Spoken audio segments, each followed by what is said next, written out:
देख रहे हैं आप, मैं हूं आपके साथ सदफ सैफी। रामबन जिले में जल जीवन मिशन के तहत चल रहे कामों में पैसे और चीजें न मिलने की वजह से परेशानी का सामना करना पड़ रहा है। ठेकेदारों को पिछले 8 महीने से पैसा न मिलने की वजह से जल जीवन मिशन का काम ठप पड़ा हुआ है। इस बीच बनिहाल में ठेकेदारों ने फौरन पैसा जारी करने के लिए एहतजाज किया है। मुजाहिरीन का कहना है कि जल जीवन मिशन का काम करने के लिए हम लोगों और बैंकों से कर्ज ले रहे हैं। इस बीच लोगों ने पीने के पानी की किल्लत में भी परेशानी का सामना किया है। वहीं आपको बताते चले कि जल जीवन मिशन रामबन जिले में तकरीबन 5 करोड़ रुपए की लागत से पूरा किया जा रहा है।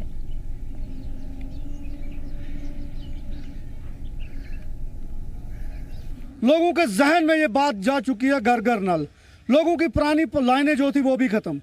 चश्मे से कहीं पानी लाते थे वो भी बंद हो गए। पानी लोगों को मिल नहीं रहा है। गांव में अलग से लड़ाई, मेट के साथ अलग से लड़ाई, ऊपर से सरकार पैसा रिलीज नहीं कर रही है। गरीब लोग को न पानी, मजदूर को न पैसा, और ठेकेदार छुपने में बिल्कुल माहिर है। वो अब छुपने के बगैर उसके पास चारा कोई नहीं है। इसलिए हमारी गुजारिश जो है गवर्नमेंट से कि वो पैसा रिलीज करे, क्योंकि इस वक्त ईद पे, बड़े दिन पे हम लोगों को पैसा नहीं मिला। मजदूरों ने घर पे धरना लगाया, बाजारों में ठेकेदार छुपने में ईद में मजबूर हुआ, स्विच ऑफ कर लिए, क्योंकि ऊपर से ही गवर्नमेंट ने जेजीएम का स्विच ऑफ कर दिया, नीचे से मजदूर के लिए भी स्विच ऑफ हो गया। गरीब की ईद कैसे हुई? आगे भी बहुत बड़ी परेशानी है। न लोगों को पानी है, न गरीबों को पैसा है। और हम लोग इस वक्त एलजी साहब से गुजारिश करते हैं, ऑनरेबल सीएम उमर अब्दुल्ला साहब की सरकार से गुजारिश करते हैं, मोदी सरकार से गुजारिश करते हैं, किसी भी तरीके से जीजीएम का पैसा रिलीज किया जाए। पहले हमने टेंडर पार्टिसिपेट ही नहीं किया, हमें पता ही नहीं था कि जल जीवन मिशन क्या है। बाद में हमने दफ्तर से कंफर्म करके सारा कुछ करके कि इसमें उन्होंने बोला कि फंड्स इसमें अवेलेबल है, मंथली पेमेंट है, मंथली बेसिस जो उन्होंने मतलब गाइडलाइन है, इसमें एनआईटी में बाज़ाब्ता लिखा है, हमारे कॉन्ट्रैक्ट में लिखा है कि मंथली बेस पे आपकी पेमेंट होगी। जुलाई में इलेक्शन, जब यहाँ पार्लियामेंट इलेक्शन अनाउंस हुआ, पार्लियामेंट इलेक्शन अनाउंस होने के बाद हमने कुछ बिलें मतलब सबमिट की, ऑफिस में बिल बनाई। उसके बाद क्या होता है कि कोई पेमेंट यहाँ पे नहीं आई पार्लियामेंट। उसके बाद असेंबली इलेक्शन, हमने सोचा असेंबली इलेक्शन होगा तो उसके बाद पेमेंट आएगी, उसके बाद भी नहीं हुआ। तो अब अगर डिपार्टमेंट के पास मटेरियल नहीं होगा और बैंक को जो है टाइम पे अपना लोन का जो किस्त है वो नहीं मिलेगी, तो जाहिर सी बात है डिप्रेशन का शिकार, जब ठेकेदार डिप्रेशन का शिकार होता है, उसके बाद जो उसके नीचे जो लिंक्स होते हैं वो लिंक्स में मुश्किलात पहुंचती है। जैसे ठेकेदार का सिस्टम में चलेगा, उसके पीछे हज़ारों फैमिलियाँ हैं जो उनके सहारे चलती है। जब एक वहाँ पर रुक गया, सरकार की वजह से कोई मसला रुक जाता है, उसकी वजह से नीचे तबके तक भी जो है ये असर देखने को मिलता है। टंगमर का खैरपुरा इलाका सड़क जैसी बुनियादी सहूलत से पूरी तरह से महरूम है। पिछले कई माह से सड़क की हालत बेहद खस्ता बनी हुई है। कई साल पहले पीएमजीएसवाई डिपार्टमेंट को इसकी मरम्मत की जिम्मेदारी दी गई थी, लेकिन अब तक इस सड़क की मरम्मत न होने से लोगों को परेशानी हो रही है। इसलिए अब इलाके के लोगों ने एक बार फिर एलजी इंतजामिया और जम्मू कश्मीर की नई सरकार से अपील की है कि मामले पर तवज्जो दें। इस रोड के बन जाने से इलाके के 30 से ज्यादा गाँव को फायदा पहुंचेगा। मुझे लगता है आज से पहले ये 7, 8, 10, 15 साल हो गए इस रोड की हालत बुरी है। इतनी बुरी कि मैंने कहीं पे नहीं देखा ऐसे रोड की हालत जो हमारे शेखपुरा टंगमर्ग रोड की हालत है। गाड़ियां वाला, कल भी सुना होगा आपने, टंगमर्ग सोमो एसोसिएशन के प्रेसिडेंट ने भी ये भी बोला है कि हमारा कोई ड्राइवर अब तैयार ही नहीं है जाने के लिए कि हाजीबाल, खैफोरा, शेखपुरा, पटन यहाँ से, क्योंकि उन्होंने गाड़ियाँ बंद रखी है, उनकी गाड़ियाँ ख़त्म हो गई है। आप देखो इस रोड की हालत। आज से पहले 15 साल इस रोड पे हम सोते थे, इतना अच्छा रोड था, मगर मुझे समझ ही नहीं आया इस रोड को क्या हुआ है। इस रोड के लिए कोई तवज्जो नहीं दे रहा है। हमारी गाड़ियां देखो, सोमो देखो आप, कोई भी गाड़ी इस रोड पे सर्विस गाड़ी चलने के लिए तैयार नहीं है। शोपियां जिले के टाउन हॉल में बीजेपी की तरफ से एक पब्लिक दरबार का इनेकाद किया गया, जिसमें मकामी लीडरान, पार्टी कारकुनान सहित मकामी लोग शामिल हुए। इस प्रोग्राम का मकसद लोगों के मुद्दों को हल करना है। वहीं इस मौके पर सीनियर लीडर और जम्मू कश्मीर के बीजेपी नायब सदर सोफी यूसुफ मेहमान खुसूसी के तौर पर शामिल हुए। इस बीच उन्होंने लोगों से खिताब किया और कहा कि सुप्रीम कोर्ट ने वक्फ बिल पर अपना फैसला बरकरार रखने का फैसला किया है। वहीं कहा है कि बीजेपी कोर्ट की पूरी इज्जत करती है और कोर्ट के आखिरी फैसले पर भी बीजेपी खुश रहेगी। दूसरी ओर उन्होंने जिले में हाल ही में आई कुदरती आफत का जिक्र करते हुए शोपियां में फलों, बागों और फसलों को हुए भारी नुकसान पर भी अफसोस का इजहार किया।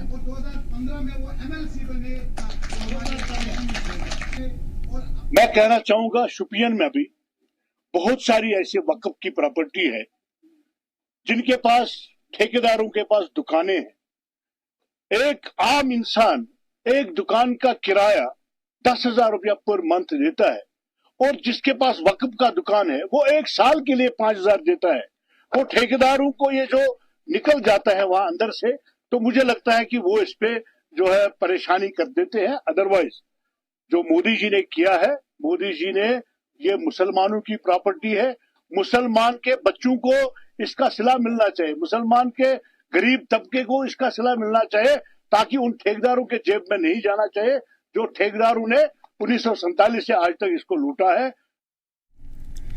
बांदीपोरा पुलिस ने एनडीपीएस एक्ट के तहत ड्रग स्मगलर की लाखों की जायदाद जब्त कर ली है। ये कार्रवाई कालूसा बांदीपोरा के रहने वाले नजीर अहमद भट्ट के ऊपर की गई है। इस कार्रवाई का सबसे बड़ा मैसेज ड्रग की स्मगलिंग में शामिल लोगों पर सख्त कार्रवाई करना है।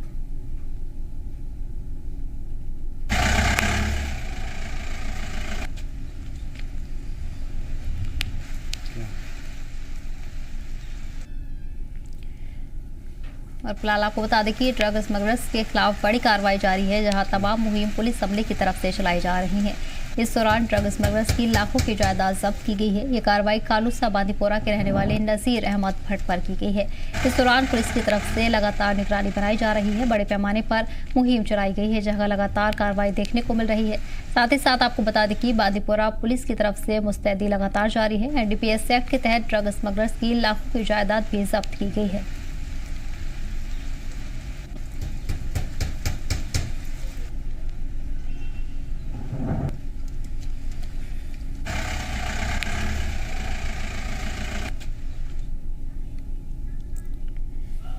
वहीं कुपवाड़ा जिले के बाकी एकर गांव के लोगों को नदी के तेज बहाव की वजह से काफी परेशानी का सामना है। बाकी एकर खेल के मैदान के जरिए से गुलाब कॉलोनी और वादीपुरा हंदवाड़ा के बीच मेन रोड कनेक्टिविटी को तबाह कर दिया है।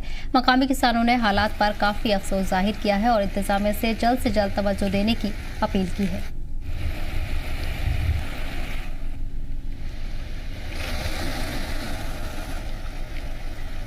जमीन इरोजन का हो रहा है पिछली सैलाब से, जो वो मार्च अप्रैल में आया था। मगर हमने कंसर्न डिपार्टमेंट को चिट्ठी भी लिखी थी, एप्लीकेशन भी डाली थी, डीडीसी सर को भी बताया था। तो जो कंसर्न डिपार्टमेंट है वहाँ भी एप्लीकेशन डाली थी। उन्होंने बोला हमारे पास फंड से नहीं है। तो हमने बोला जब फंड्स आएंगे मार्च में रिलीज होंगे तो मार्च के बाद हम इसका कुछ करते हैं। मगर तब से लेकर आज तक यहाँ कोई नहीं आएगा। तो जब हम मार्च में वो थोड़ी सी बारिश हुई थी, वो न कोई सैलाब की सूरत हाल थी, पर मारे से अब तक हमारे 50 से 60 फुट जमीन खिसक गई। अब ये सीरियस थ्रेट बनता जा रहा है। शोपियां जिले के कई इलाकों में कल अचानक भारी बर्फबारी और तूफानी हवा चली। इस तूफानी हवा ने सेब के बागों को तबाह कर दिया है और हजारों सेब के बागवानों में अफसोस डाल दिया है। इससे इस साल सेब की पैदावार में भारी नुकसान का अंदेशा जताया जा रहा है। आपको बता दें कि सेब की खेती शोपियां के लोगों के लिए रोजगार का अहम जरिया है। इस नुकसान पर बागवानों ने इंतजामिया से फौरी तवज्जो की अपील की है। हेल्स्टॉर्म यहाँ पे हुई है शोपियां डिस्ट्रिक्ट में, और हम हार्टिकल्चर पे ही निर्भर है। तो इस पे बहुत सारी नुकसानात हुई है कि हम गवर्नमेंट से यही इल्तिजा करते हैं, यही अपील करते हैं जो कि इस पे क्रॉप इंश्योरेंस पेंडिंग है अभी, वो जल्द से जल्द लागू की जाए। हार्टिकल्चर जो है इसको काफी ज्यादा नुकसान हुआ है, हमारे बागात को काफी ज्यादा नुकसान हुआ है। ये कई सालों से हो रहा है, 3-4 साल से मेरे ख्याल से। तो इसके लिए एक स्कीम थी क्रॉप इंश्योरेंस, जो अभी तक लागू नहीं हुई है। गवर्नमेंट से अपील करते हैं जल्द से जल्द इसको लागू किया जाए। आफत थी तो कुदरत के सामने इंसान बेबस है। कुदरत जो है इसके सामने इंसान कुछ भी नहीं कर सकता है। तो दुख की बात है, बड़ा महसूस हुआ हमें, काफी परेशानियां लोगों को हुई हैं, खासकर केलर जोन, केगाम जोन और इमाम साहब जोन में जो अपर रीचेस में तालाबारी हुई है, जिससे काफी नुकसानात हुए हैं बागात को। मेरी गवर्नमेंट से, एलजी सरकार और सेंट्रल गवर्नमेंट से ये अपील है कि आप क्रॉप इंश्योरेंस जो है वो यहाँ पे मुतारिफ कराया जाए।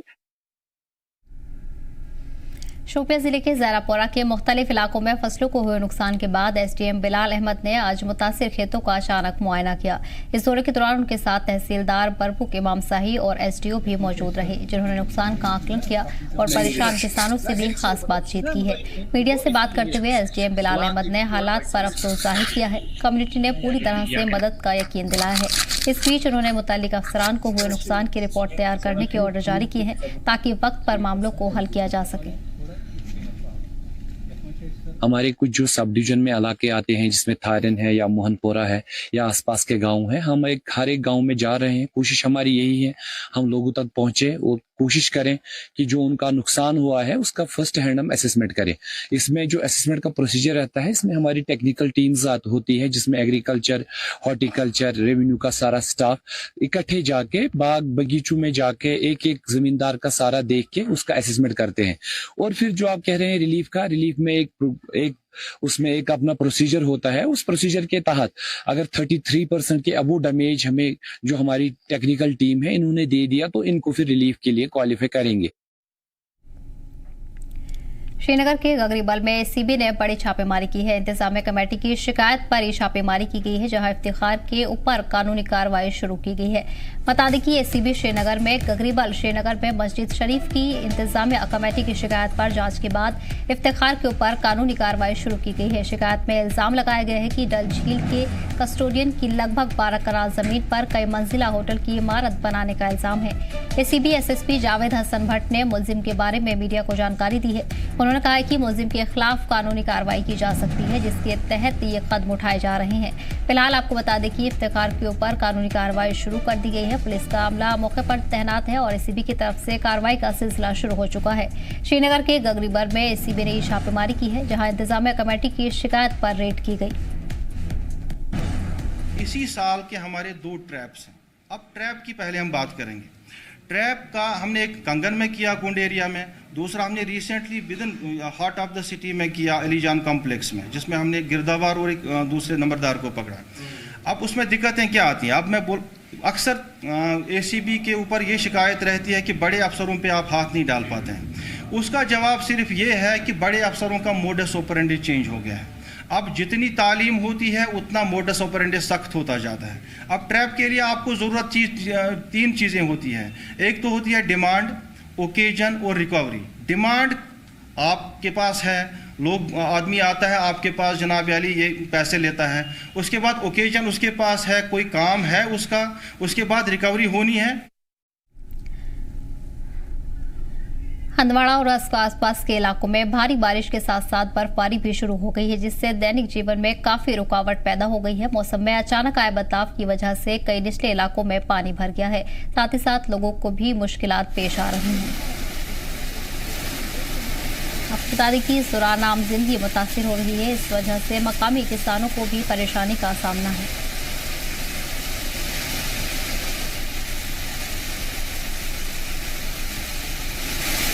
वही वादी में इन दिनों मौसम लगातार खराब बना हुआ है। आसपास के कई इलाकों में भारी बारिश शुरू हो चुकी है। जानकारी के साथ हमारे नुमाइंदे एजाज जुड़ गए हैं। एजाज, अब फिलहाल किस तरह का माहौल देखा जा रहा है? लगातार भारी बारिश कई इलाकों में देखी जा रही है, वहीं किसानों में भी मायूसी बनी हुई है। अगर बात करेंगे कुपवारा की हम बात करेंगे, मोतियालाल की हम बात करें, नौगांव के इलाके की बात करें, राजवाड़ की बात करें, नेपाल की बात करें। पतंग मौसम में पहले पेशेंट हुई थी कुछ भोपाल के साथ साथ डायरेक्ट जहाँ की बोले नहीं पाते हैं। तो फिर जो लगभग जहाँ पे बाजार से कोई बताया जाता है कि कई इलाकों में पकवाना के यहाँ पे मछली की बात करें, पंजाब लोला की बात करें, बहुत क्योंकि जो सबूते है वो निकल आए थे बागों में, लोगों के जो उनके सबूते बागों में निकल आए थे। तो इस बार फिर उनके पानी फिर गया क्योंकि काला बारिश से बहुत और पनीर को भी ज्यादा नुकसान जाएगा क्योंकि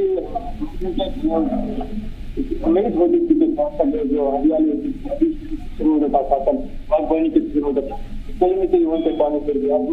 लोग बोला बोले और स्टेट गवर्नमेंट से नहीं करते कि उसको मौजूद अलग जगह की भरपाई हो सकती है। बिल्कुल, एजाज किन इलाकों में भारी बारिश का अलर्ट जारी किया गया है?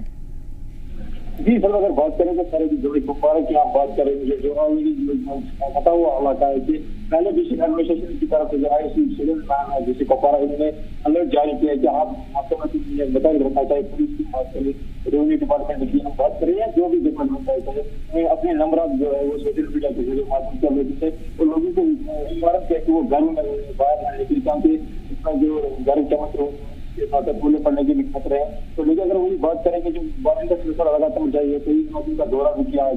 जो अगर हम बात करें आंधवाड़ा की तरफ की तरफ या बाकी आने की तरफ रेवेन्यू डिपार्टमेंट का कोई तहसीलदार साहब या एडीसी साहब कुछ दौरा करे और निगरानी करे कि सूरत हाल था।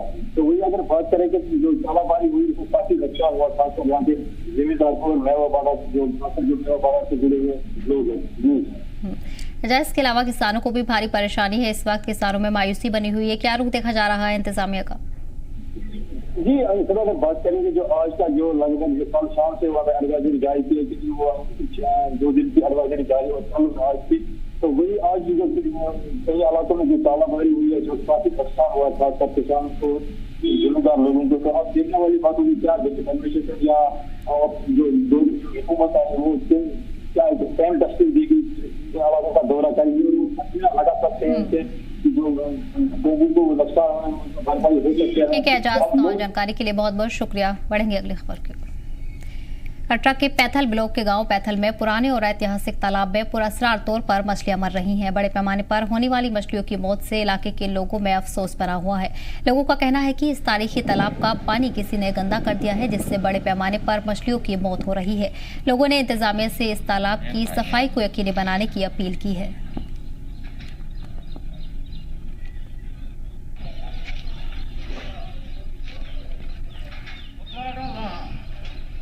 अब फिलहाल आपको बता दें कि मकामी लोगों की तरफ से नाराजगी जाहिर की गई है, जहां मकामी लोगों ने इंतजामिया से भी मामले में मदाखलत की अपील की है। इस वक्त आपको बता दें कि कटरा के पैथल गांव से ये मामला सामने आया है, जहां पुराने और ऐतिहासिक तालाब में पुरस्कार तौर पर मछलियों की मौत हो रही है। बड़े पैमाने पर मौत होने से इलाके के लोगों में अफसोस बना हुआ है। वहीं लोगों ने कहा है कि तारीखी तालाब का पानी किसी ने गंदा कर दिया है, जिसके चलते ये वाकया पेश आया है और बड़े पैमाने पर मछलियों की लगातार मौत हो रही है। इसके अलावा लोगों ने अब इंतजामिया से अपील की है, इंतजामिया से मामले में मदाखलत की अपील की गई है। लोगों ने इंतजामिया से मांग की है कि जल्द से जल्द तालाब की सफाई को यकीनी बनाया जाए और इंतजामिया की तरफ से मामले पर तवज्जो दी जाए।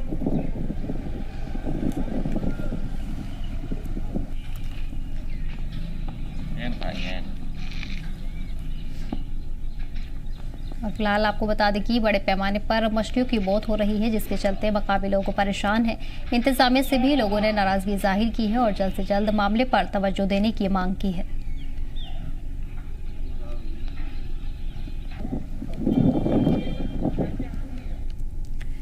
जम्मू कश्मीर के मशहूर इस्लामिक स्कॉलर मौलाना अब्दुल रशीद दाऊदी ने शोपियां जिले के कीगांव में एक स्पीच दी है। इस प्रोग्राम में बड़ी तादाद में अकीदतमंद शामिल हुए। इस मौके पर मौलाना ने एकता और इस्लाम की मुस्तद तालीम पर जोर दिया है। इसके साथ ही उन्होंने वार्निंग देते हुए कहा है कि सोशल मीडिया पर गलत हदीस डालने से लोगों में गलत मैसेज पहुंचता है, जो कि एक गुनाह है। इसलिए मजहबी स्कॉलर से कोई भी हदीस को सोशल मीडिया पर डालने से पहले एहतियात करना होगा। अल्लाह ने सीधे हमें कुरान के रास्ते पर, इस्लाम के रास्ते पर चलने के लिए नहीं कहा, बल्कि पहले हमने कहा सिरातल लज़ीना अनअमत अलैहिम, मेरे इनाम याफ्ता बंदों के रास्ते पर चलो। आगे उन्होंने इस्लामी का रास्ता हमें दिखाया, उन्होंने कुरानी का रास्ता दिखाया। लेकिन अगर हम कुरान और हदीस की बातें खुद करने लगेंगे, खुद मौक़िफ़ बनेंगे, कुरान ही कहता है युदिल्लु बिही कसीरा व यहदी बिही कसीरा। इसी कुरान को न समझते हुए बहुत सारे लोग गुमराह भी हो जाते हैं और इसी को दलील बना करके लोग आज अहले कुरान बन करके हदीसों को छोड़ रहे हैं। जम्मू कश्मीर में नौजवान कैलीग्राफी, हैंडीक्राफ्ट के साथ पेंटिंग में भी अपनी पहचान बना रहे हैं। इसी कड़ी में कश्मीर की रहने वाली लड़की ने अपनी मुनफरिद पहचान बनाई है। वो अपने हुनर से शानदार कैलीग्राफी कर रही है। हालांकि उनका कहना है कि अभी वो सीख रही हैं, लेकिन वो कुरानी आयत और खाना काबा की शानदार कैलीग्राफी कर रही हैं। इससे लड़की की अलग पहचान बना रही है। साथ ही उसने अपनी कामयाबी पर खुशी जाहिर की है। कैलीग्राफी मुझे बचपन से बहुत पसंद है। लाइक कलमाज लिखना, नाम लिखना, जो डिफरेंट स्टाइल्स होते हैं अल्फ़ाबेट्स के, वो लिखना, और लोगों को बहुत पसंद भी आती है। लोग अप्रिशिएट करते हैं कलमा वगैरह लिखना। तो कैलीग्राफी अभी मैं सीख ही रही हूँ, अभी मैं उसमें मास्टर नहीं हूँ। कैलीग्राफी पर अभी करंट में अभी काम कर ही रही हूँ। कैलीग्राफी के डिफरेंट स्टाइल्स होते हैं। लाइक अरबिक कैलीग्राफी होती है, उर्दू कैलीग्राफी होती है। और इसमें अगर देखिए कश्मीर में ज़्यादातर जो लोग होते हैं, एक तो वो कैलीग्राफी को पसंद करते हैं और ज़्यादा अपना नाम वगैरह कैलीग्राफीज वगैरह ऑर्डर करना पसंद करते हैं। फिलहाल